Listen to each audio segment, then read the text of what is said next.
نہیں رہے گا، زمین کی ساری سلوٹیں ختم ہو جائیں گی.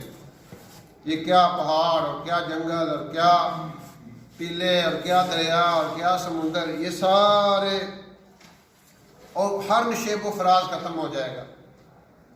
ہر اونچی نیچی چیز ایک لیول ہو جائے گی اور ایک چٹیل میدان ہوگا، اوپر نیلا آسمان نہیں ہوگا.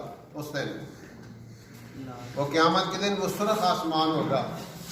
اور یہ جو جہنم میں اپنے وہ جو ہے نا شعلے اوپر پھینک رہی گی، ان شعلوں کی وجہ سے وہ ایسے لگے گا جیسے انگارہ ہے. ایسے وہ جو ہے نا وہ جو جہنم کے شعلے ہیں وہ بندوں کو کھینچ رہے ہوں گے.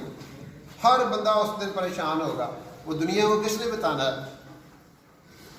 وہ مسلمان نے بتانا تھا. انذرہم یوم الآزفہ اذ القلوب لدی الحناجر. دنیا والوں کو بتائیں، اس دن سے ڈرائیں جب کلیجے منہ کو آ رہے ہوں گے.